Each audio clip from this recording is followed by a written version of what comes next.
राम राम हरे हरे हरे हरे कृष्णा कृष्णा कृष्णा हरे हरे हरे राम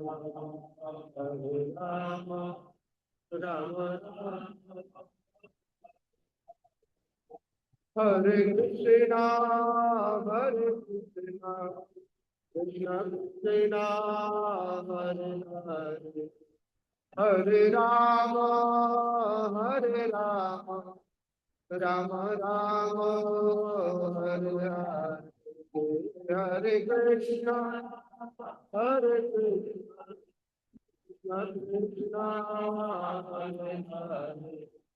हरे हरे राम राम राम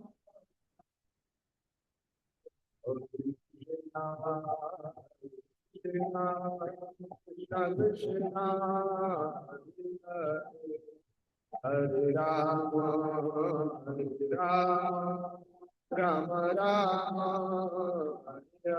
हरे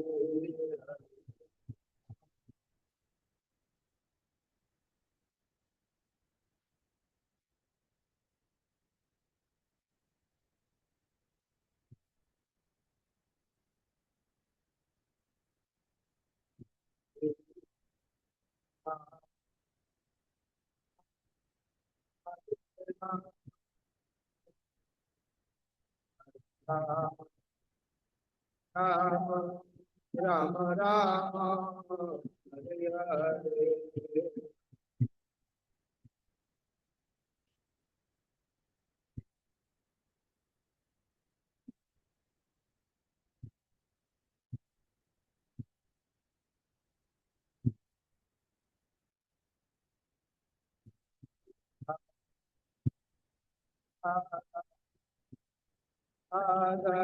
हरे श्री राधे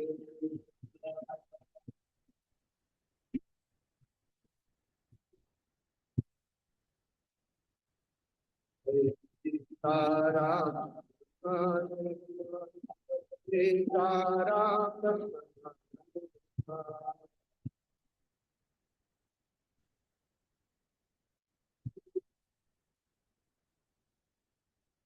जय गौरांगा जय गौरांगा गौरांगा जय गौरांगा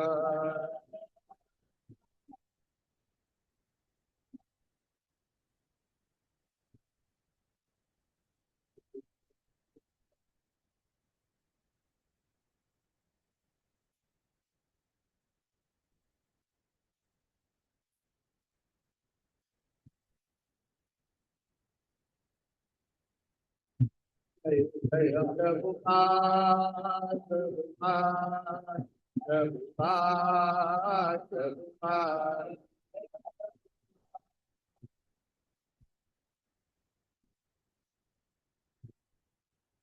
जय जय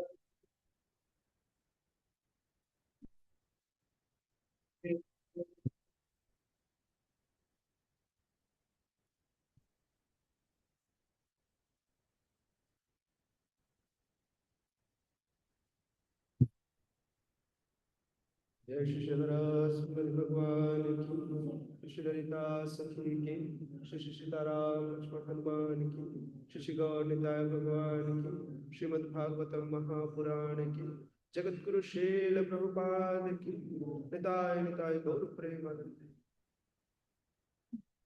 ओम नमो भगवते वासुदेवाय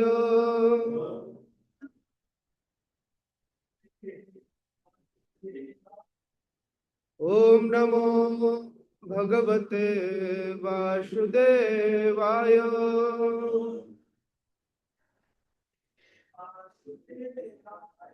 ओम नमो भगवते वासुदेवाय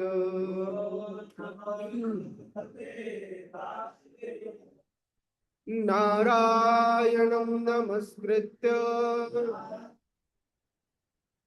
नरं चैव नरोत्तमं देवीं सरस्वतीं व्यासं ततो जयमुदीरये। नष्टप्रायेषु अभद्रेषु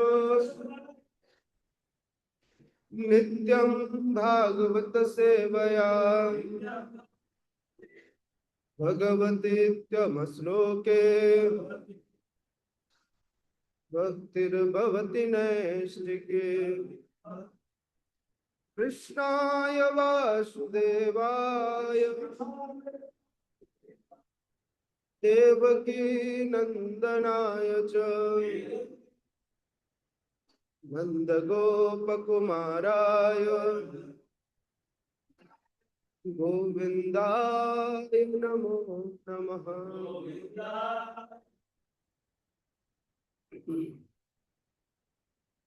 श्रीमद्भागवतम चतुर्थ स्कंद अष्टम अध्याय श्लोक क्रमांक 81 81।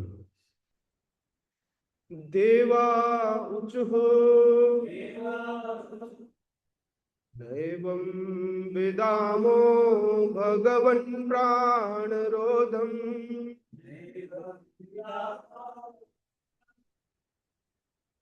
चराचरस्याखिल सत्त्वधाम्नः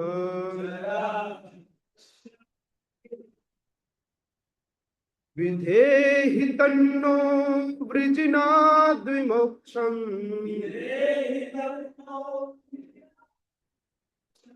प्राप्ता वयं त्वां शरणं शरण्यम्।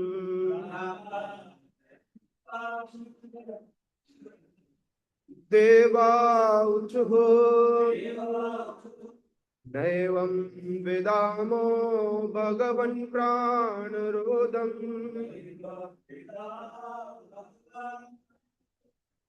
चराचरस्याखिल सत्त्वधाम्नः विधेहि तन्नो वृजिनाद्विमोक्षम्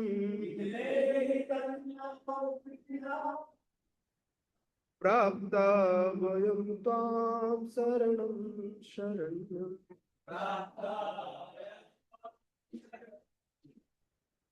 देवा ऊचुः नैवं विदामो भगवन् प्राणरोधम्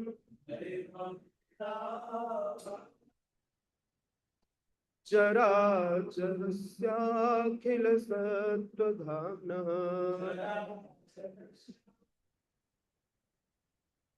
विधेहि तन्नो वृजिनाद्विमोक्षम् प्राप्ता वयं त्वां शरणं शरण्यम्।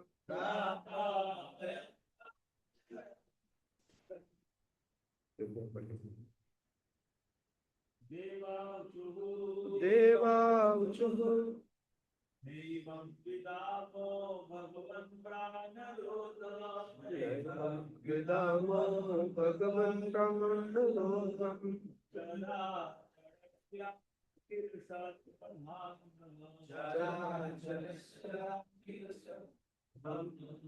विधेहि तन्नो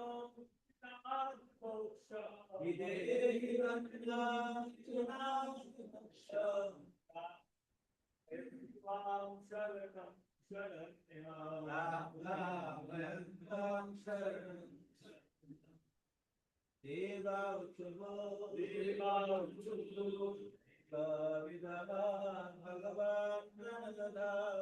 नैवं विदामो भगवन्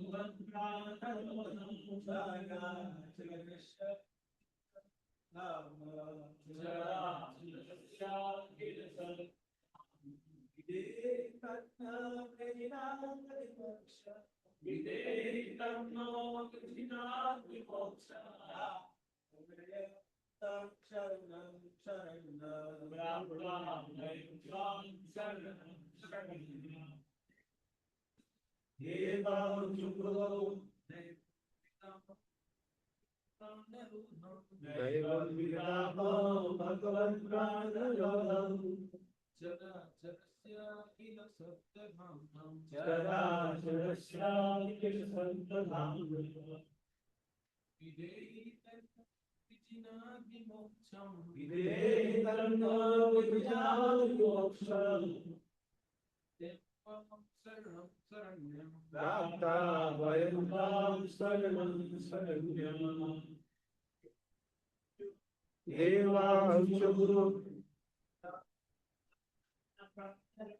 नैवं विदामो भगवन्नामो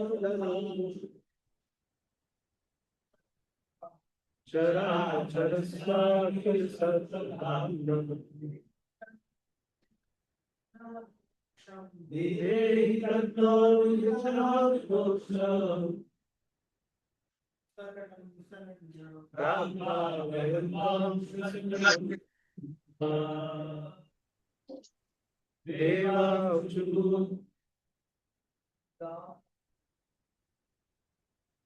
नैवं विदामो भगवन्त्रानरोधम् चराचरस्याखिलसर्वधाम्नः विदेहि तन्नो विद्यानामोक्षम्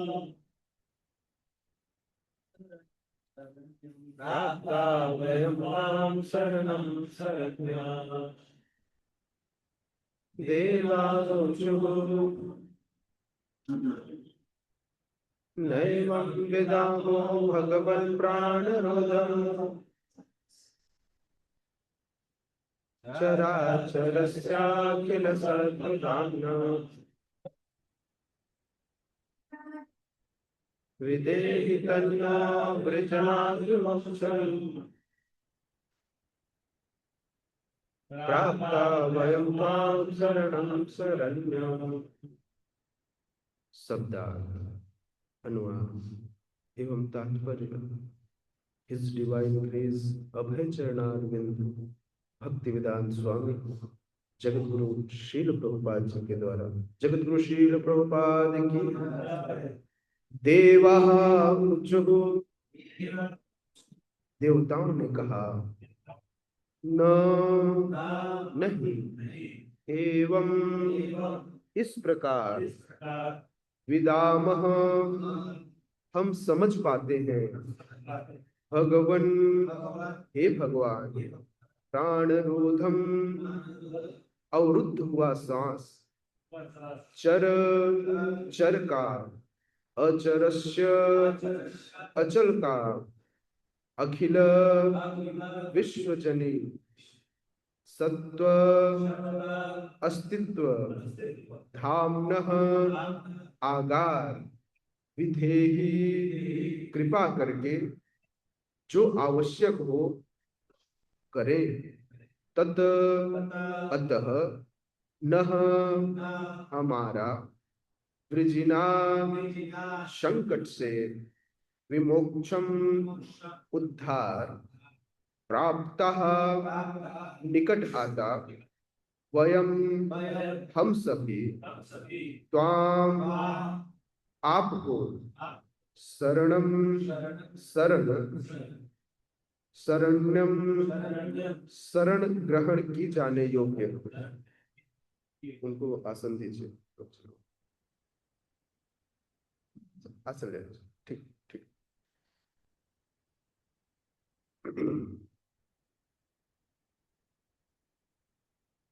देवताओं ने कहा हे भगवान आप समस्त चर तथा अचर जीवात्माओं के आश्रय हैं।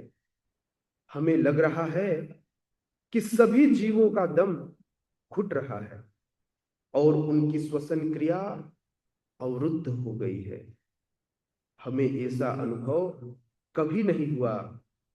आप सभी शरणागतों के परम आश्रय हैं, अतः हम आपके पास आए हैं। कृपया हमें इस संकट से पारी। कृपया मेरे पीछे दोहराएं। देवताओं ने कहा हे भगवान आप समस्त चर तथा अचर जीवात्माओं के आश्रय हैं। हमें लग रहा है कि सभी जीवों का दम घुट रहा है और उनकी श्वसन क्रिया अवरुद्ध हो गई है। हमें ऐसा अनुभव कभी नहीं हुआ। आप सभी शरणागतों के परम आश्रय हैं, अतः हम आपके पास आए हैं। कृपया हमें संकट से उबारिए। ओम अज्ञानतिमिरन्धस्य ज्ञानञ्जन शलाकया चक्षुरुन्मीलितं येन तस्मै श्रीगुरवे नमः। श्रीचैतन्यमनोभीष्टं स्थापितं येन भूतले स्वयं रूपः कदा मह्यं ददाति स्वपदान्तिकम्। वन्देऽहं श्रीगुरोः श्रीयुतापदकमलं श्रीगुरुन् वैष्णवांश्च। श्रीरूपं साग्रजातं सहगण रघुनाथान्वितं तं सजीवं साद्वैतं सावधूतं परिजन सहितं कृष्ण चैतन्य देवं श्री राधा कृष्ण पादा सहगण ललिता श्री विशाखान्वितांश्च। नमो विष्णुपादाय कृष्ण पृष्ठाय भूतले श्रीमते भक्ति वेदांत स्वामिनिति नामिने। नमस्ते सारस्वती देवे गौरवाणी प्रचारिणे निर्विशेष शून्यवाद पाश्चात्य देशतारिणे। नमो ब्रह्मण्य देवाय गो ब्राह्मण हिताय च जगत हिताय कृष्ण गोविंदाय नमो नमः। हे कृष्ण करुणा सिंधु दीनबंधो जगतपते गोपेश गोपिका कांत राधा कांत नमोस्तुते। तप्त कांचन गौरांगी राधे वृंदावनेश्वरे वृषभानुसुते देवी प्रणमामि हरे। नीलाम्बुजश्यामल कोमलांग सीता समारोपितवामभागं पाणौ महाशायक चारुचापं नमामि रामं रघुवत्सना। नीलाचल निवासाय नित्याय परमात्मने बलभद्र सुभद्राभ्यां जगन्नाथाय ते नमः। वाञ्छाकल्पतरुभ्यश्च कृपा सिन्धुभ्यैव च पतितानां पावनेभ्यो वैष्णवेभ्यो नमो नमः। जय श्री कृष्ण चैतन्य प्रभु नित्यानंद श्री अद्वैत गदाधर श्रीवासादि गौर भक्त वृंद। हरे कृष्णा कृष्णा कृष्णा हरे हरे हरे राम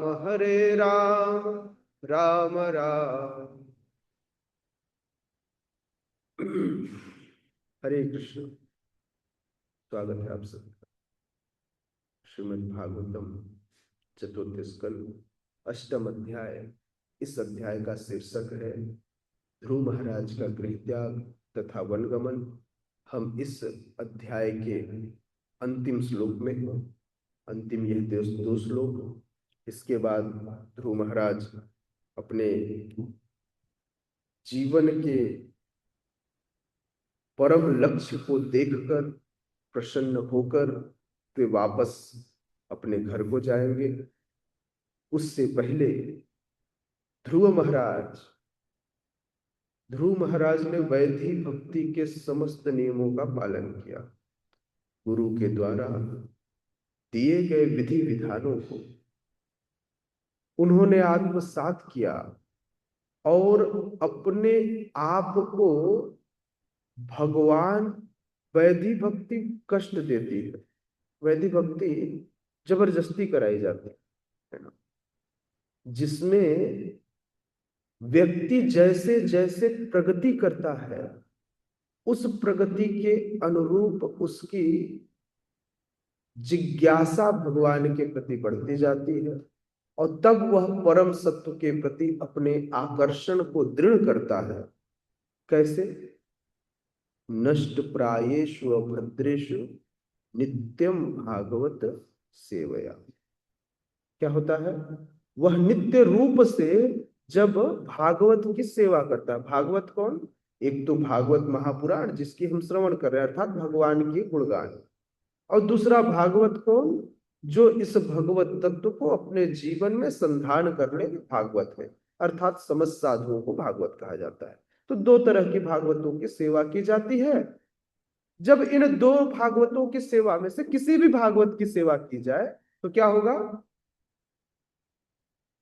तो उत्तम श्लोक, यह भी उत्तम श्लोक है और भगवान का नाम भी उत्तम श्लोक है।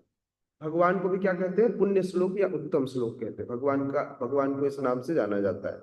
तो भगवती उत्तम श्लोके भक्तिर भवती नैष्ठिकी, तब उसकी भक्ति निष्ठा के स्तर पर पहुंचती है। यह नित्य करने से क्या होगा? निष्ठा के स्तर तक उसकी भक्ति पहुंचेगी। नित्यम भागवत सेवया, है ना। तो गुरु ने आदेश दिया, नारद मुनि ने आदेश दिया कि तुम्हें करना क्या है, और गुरु के आदेश को अपने जीवन में आत्मसात किया। किसने? अच्छा, न तो उन्होंने अपनी शिक्षा गुरु के बात को नकारा, है ना। उनके पहले गुरु कौन? उनकी माता। उनकी माता ने उनको कहा जा करके भगवान के लिए तप करो, जंगल जाओ और तप करो। उन्होंने मान लिया। तब कैसे करना है ये नहीं पता था, तो अब उस शिक्षा को नियमावली के साथ प्रदान किया किसने? नारद मुनि ने। गुरु कौन? गुरु वो जो भक्ति पथ पर आपको मार्ग प्रशस्त करे, जिसे चिंता हो कि यह भगवत धाम कैसे जाएगा, यह भगवान को प्राप्त कैसे करेगा। गुरु कौन? जो माध्यम हो, किसके बीच में? आपके और भगवान के बीच में, है ना। प्रभु जी एक छोटा वाला दरी बिछा दीजिए। हाँ, तो अपने गुरु की बात मानने के बाद ध्रुव महाराज की स्थिति आज उन्होंने अंतःकरण में समस्त ब्रह्मांड के स्वामी भगवान को समाहित कर लिया और भगवान को देखने में, भगवान को पीने में, भगवान का रस आस्वादन करने में इतने मग्न हो गए कि वे श्वास लेना भूल गए। भगवान अवस्थित उनके हृदय में, भगवान को उन्होंने इस तरह से आकर्षित किया कि भगवान उनके हृदय में आकर पूर्ण रूप से अवस्थित हो गए और भगवान पर उन्होंने अपने ध्यान को केंद्रित कर लिया और अपने श्वासों को रोक लिया। चूंकि ब्रह्मांड, संपूर्ण ब्रह्मांड जो है वह भगवान के अंदर समाहित है और भगवान स्वयं समाहित हो गए कहां? ध्रुव महाराज के हृदय में। और ध्रुव महाराज ने अपनी जितनी भी छिद्र थी शरीर की, जिससे हवा का आवागमन हो सकता था, सारे छिद्रों को बंद कर दिया। आप लोगों ने वो पेस्ट देखा होगा ना, जिस पेस्ट से लीकेज भरा जाता है तो उसको अंदर डाल दिया जाता है तो जितने भी छेद होते हैं उसमें पेस्ट जाके घुस जाता है। वैसे ही भगवान सारे छिद्रों को जाके ब्लॉक कर दिए। उनका मान लीजिए उनका शरीर खोखला था, भगवान उनके अंदर गए और पूरे छिद्र उनके क्लोज। अब पूरे ब्रह्मांड की श्वास अवरुद्ध हो गई। अच्छा, क्या यह होना जरूरी था? नहीं। भगवान अपने भक्त ध्रुव की महिमा स्थापित कर रहे हैं। जब ऐसा हुआ तो तीनों लोक में हाहाकार मचा। कहा? तीनों लोकों में, भूलोक, उच्च लोक और निम्न लोक, है ना? अधोलोक, उच्च लोक और यह जो मध्य लोक है जिसे भूलोक कहते हैं, तीनों लोकों में क्या मच गया? हाहाकार मच गया। तीनों लोकों के निवासी, ऐसा नहीं पृथ्वी पर ऐसी कोई परेशानी, तीनों लोकों के निवासियों के पास अब श्वास लेने की क्षमता न रही, घुटन होने लगा। उन्हें ऐसा लगा कि अब प्राण छूटेगी, तब प्राण छूटे। अफरा तफरी में किसी तरह से जान बचाने के लिए वे तुरंत भगवान के पास पहुंचे, क्षीर सागर में। और भगवान के सामने हाथ जोड़कर खड़े हुए। कहां पहुंचे? क्षीर सागर में, भगवान के पास, इसी ब्रह्मांड में, है ना? ऐसा नहीं कि इस ब्रह्मांड से बाहर गए। क्षीर सागर में क्षीरोदक्षाई विष्णु नारायण के सामने खड़े होकर हाथ जोड़कर वे प्रार्थना करते हैं। और देवता मतलब पहुंचे और बोले भाई साथ जीवन बचेगी तो और प्रार्थना करेंगे। प्रार्थना बड़ी छोटा से किया, एक श्लोक में अपनी व्यथा भी सुनाई, भगवान का गुणगान भी किया और सारा कुछ कर दिया। और सीधे सीधे कहते हैं, हे भगवान, आप तो कौन है? आप है नारायण। आप कौन है? आप नारायण हैं। नारायण मतलब समस्त जीवों के आश्रय स्थल। नर आयन, नर मतलब जीव, नार मतलब जीवों का समूह, अयन मतलब जहां आश्रय लेता हो। तो जहां पर समस्त जीव आश्रय लेते हैं तो क्या कहे? हे भगवान, आप समस्त जीवों के आश्रय स्थल है। और हमें ऐसा लग रहा है कि हमारा दम घुट रहा है। अगर किसी कोई किसी के घर में किराए से रहता हो और उस घर में कोई परेशानी आ जाए तो किसके पास दौड़ के जाएंगे? मकान मालिक के पास। मकान मालिक से बोलेंगे भाई आपका ये जो घर है ना ये बड़ा परेशानी कर रहा है। तो बोले आप ही तो आश्रय स्थल है। तो इसलिए दम घुटा तो कहां भागे? भगवान के पास। और कहने लगे कि हे भगवान, हमारा दम घुट रहा है और श्वास प्रश्वास की जो क्रिया है वह अवरुद्ध हो गई है। ऐसी परिस्थिति में हमें लगता है कि आप जिन्हें जिन्हें शरणागत स्थली कहा जाता है, आप सबके क्या है? तुम सर्वेश्वरेश्वर ब्रजेंद्र कुमार। आप समस्त नियंताओं के परम नियंता है ना? अतः हम आपके पास आए हैं क्योंकि आप ही परम आश्रय है। आप हमें इस संकट से उबारिए। श्रील प्रभुपाद कहते हैं कि भगवान की भक्ति का यह जो प्रभाव है ध्रुव महाराज का, यह भगवान की कृपा से ही दिखाई दे रहा था। यह भगवान चाहते थे ऐसा। श्री भगवान के भक्ति के फलस्वरूप ध्रुव महाराज का यह जो प्रभाव है यह देवता अनुभव कर रहे थे। इसके पूर्व कभी ऐसा नहीं हुआ। हाँ, इसके पूर्व एक बार ऐसा हुआ था जब पवन पुत्र ने सूर्य को निगल लिया और सूर्य को आजाद कराने हेतु पवन पुत्र पर आघात हुआ और पवन पुत्र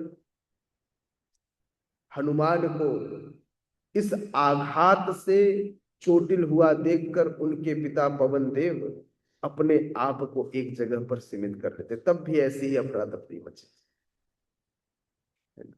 लेकिन वह भक्ति का प्रभाव नहीं था, वह पराक्रम का प्रभाव था। लेकिन भक्ति का ऐसा प्रभाव पहली बार आज देखने को मिला। श्रीला प्रभुपाद लिखते हैं, श्री भगवान की इच्छा न हो तो भौतिक जीव श्वास भी नहीं ले सकता।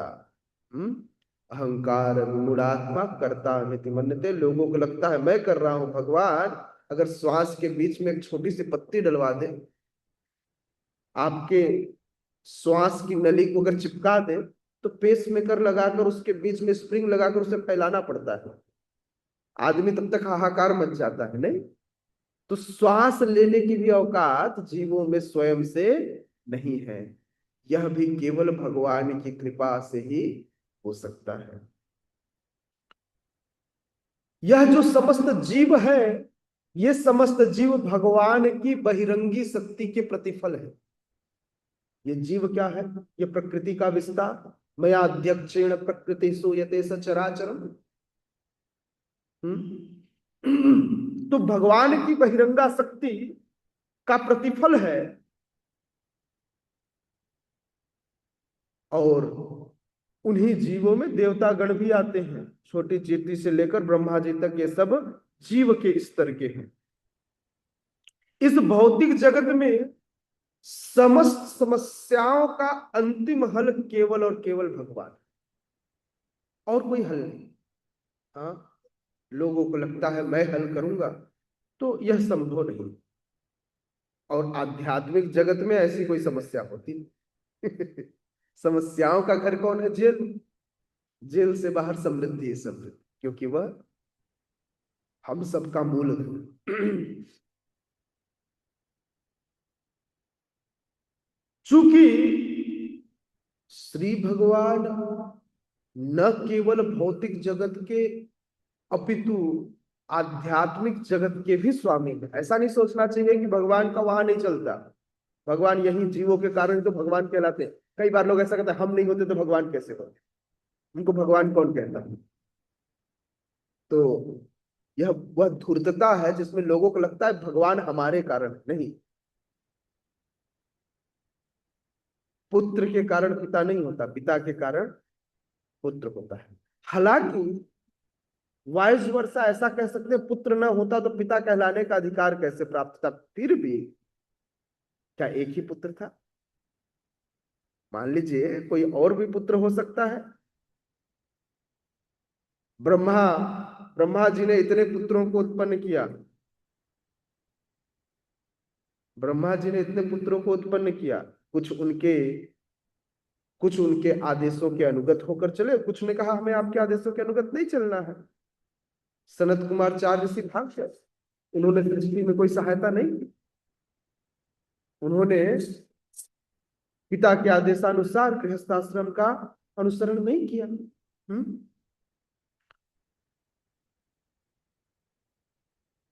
तो आध्यात्मिक जगत में किसी भी जीव के लिए पहुंचना समस्त समस्याओं का समाधान है।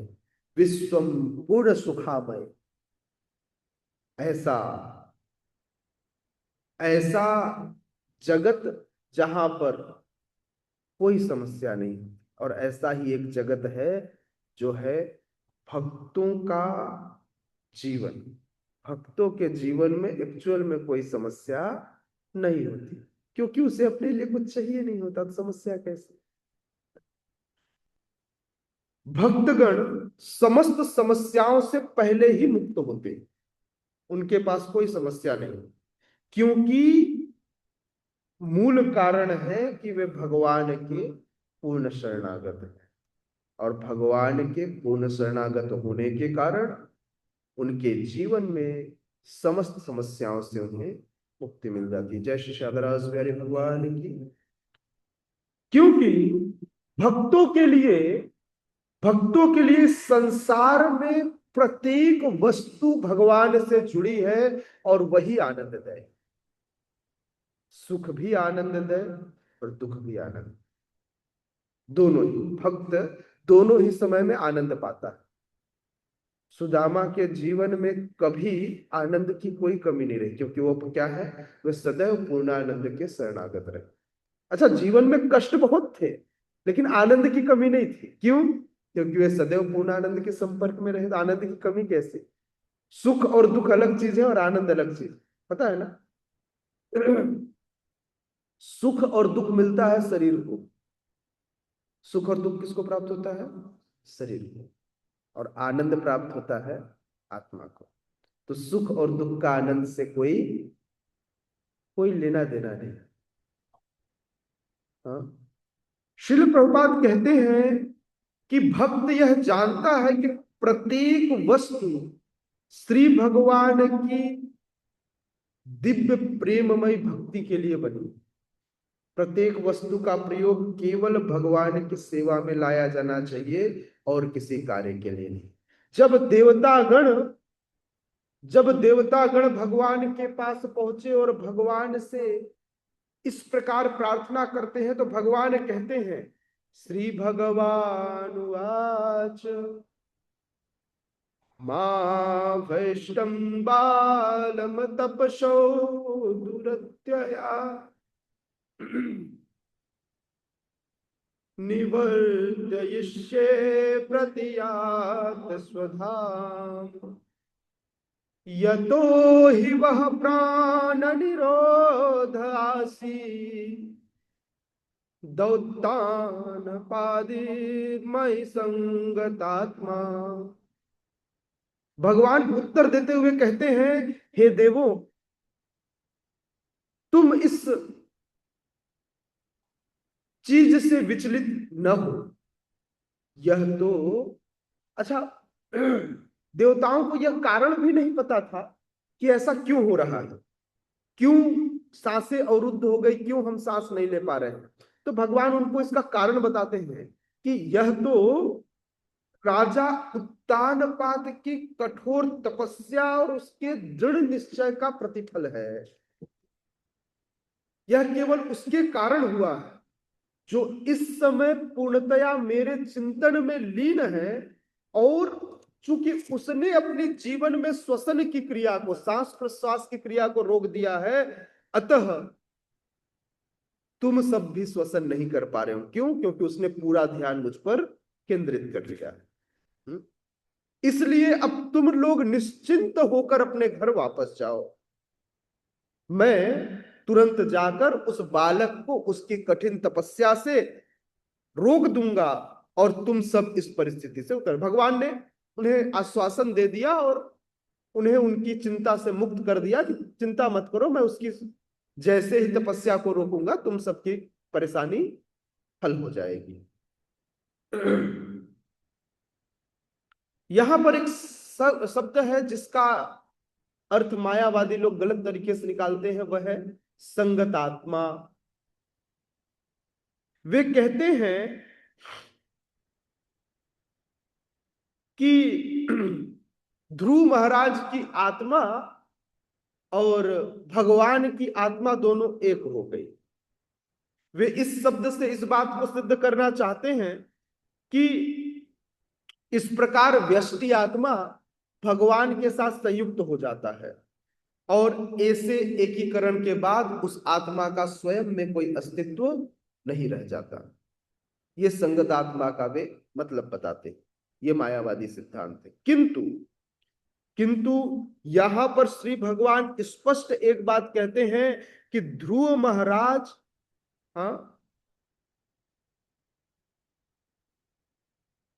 कि ध्रुव महाराज उनके ध्यान में इस प्रकार से लीन थे कि वे स्वयं ध्रुव महाराज की ओर आकृष्ट हो, है ना।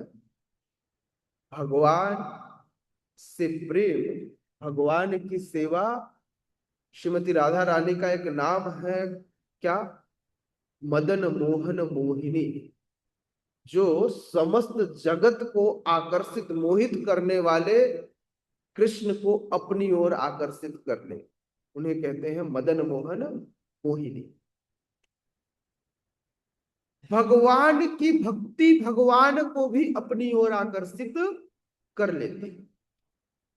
आज ध्रुव महाराज की चेतना के, इस परम शुद्ध चेतना के कारण स्वयं भगवान भी ध्रुव की ओर आकर्षित हो जाते हैं।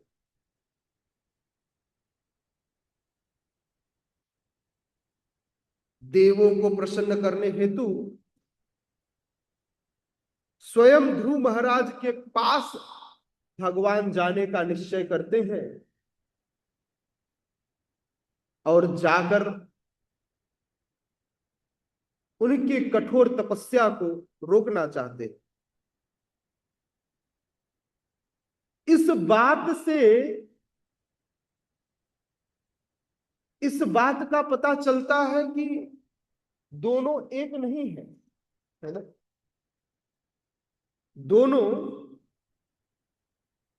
एक नहीं है। मायावादी दार्शनिकों के इस कथन से इस निष्कर्ष की पुष्टि नहीं होती कि परमात्मा और आत्मा दोनों एकाकार हो जाते हैं,